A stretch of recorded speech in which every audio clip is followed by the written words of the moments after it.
Prescott Academy is a covert government institution where girls are molded into deadly assassins from a young age. Under the watchful eye of their enigmatic leader, Hardman, these girls are brought in as infants and raised in isolation from the outside world. Trained to be ruthless killing machines, at the tender age of 3, these young girls are already handling firearms larger than themselves, and by 5, they are proficient drivers, ready to engage in high-speed car chases. Daily practices involve a wide array of combat techniques, honing their skills to perfection. By the time they reach their teenage years, they are prepared for dangerous missions, their true nature concealed from the world. Instead of names, they are identified by their assigned agent numbers. One day, the girls are tasked with a seemingly innocuous assignment, poking a stuffed toy with a pen. Despite the challenges they face, Number 83 becomes the first among her peers to be activated for perilous missions, igniting further animosity. The clandestine world of Prescott Academy unfolds as Number 83 embarks on a series of life-threatening missions. As a teenager, Number 83 skillfully navigates her missions, eluding suspicion as an agent. Her performance impresses Hardman, but deep within, she longs for the normal teenage life she never got to experience. During a mission where she's spying on a target, she catches sight of a neighboring party. To gather insights into high school life, she clandestinely watches teen movies like Mean Girls, The Princess Diaries, and Clueless. During her missions, she purchases magazines to glean information about the teenage world, even reading them in dull meetings. However, this habit gets her into trouble when Hardman catches her engrossed in a magazine during an important mission briefing.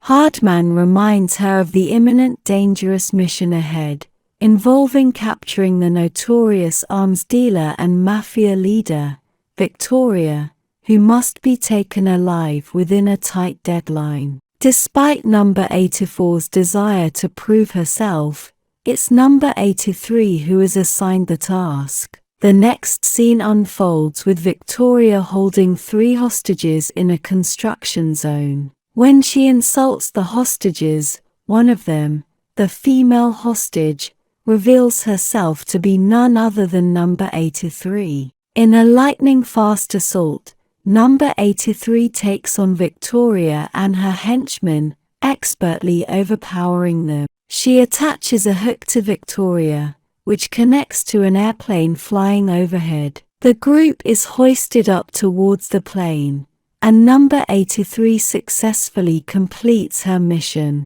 However, Victoria, armed and dangerous, aims her gun at her. Hardman grows concerned when he notices Number 83's absence and tries to contact her using the device on her wrist.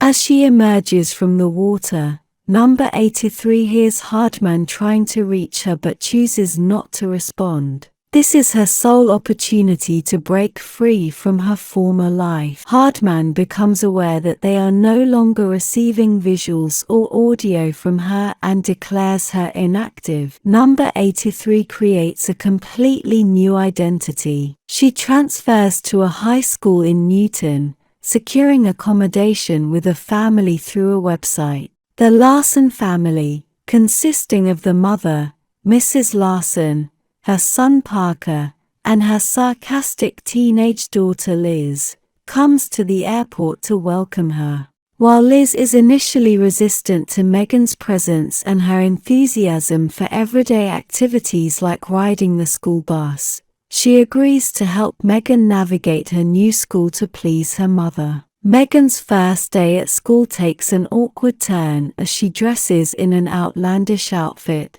drawing the attention of everyone.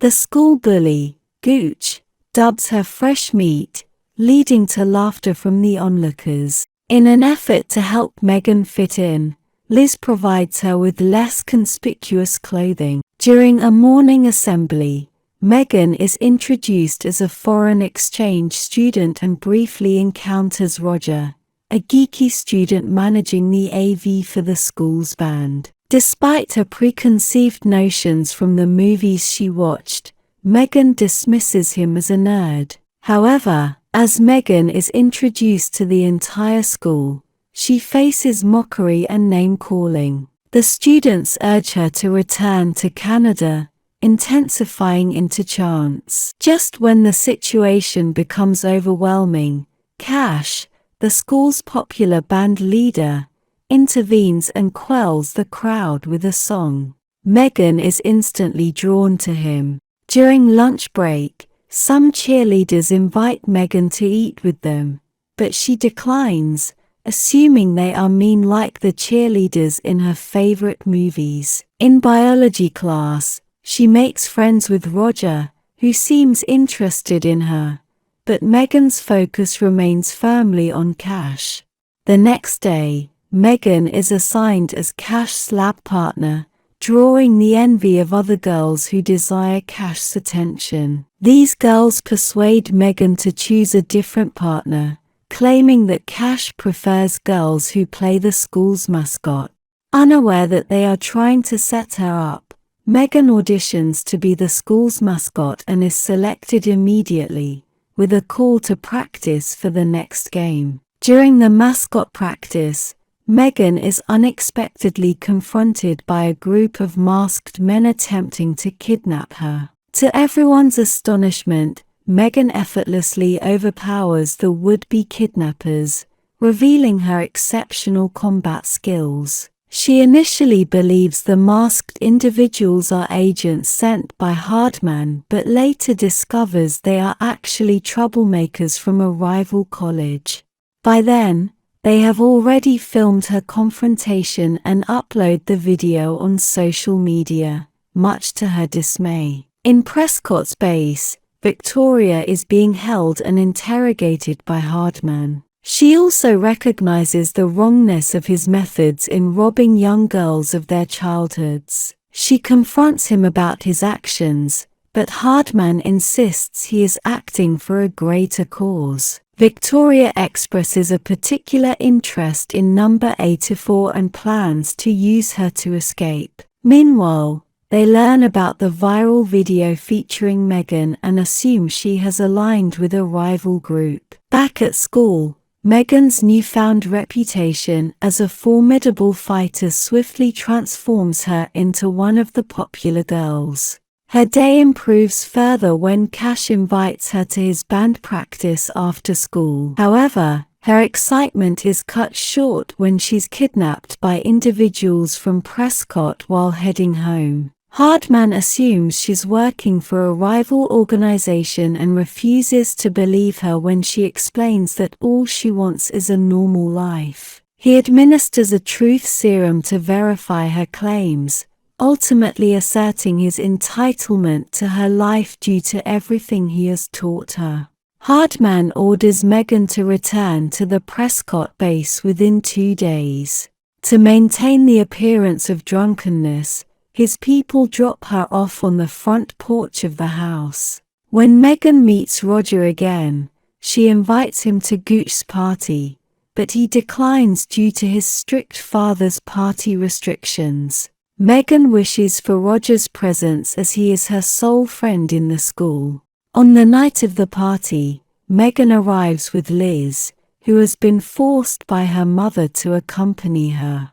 To Megan's surprise, 84 is also at the party, now going by the name Heather. Megan speculates that Hardman sent Heather to monitor her, but Heather neither confirms nor denies the claim. Roger also attends the party in search of Megan but is disheartened to witness her kissing Cash. By the end of the night, Cash asks Megan to be his date for homecoming. The following morning, as Megan boards the school bus, she discovers that Hardman has assumed the guise of the bus driver. He warns her that Victoria has escaped from Prescott and intends to seek vengeance.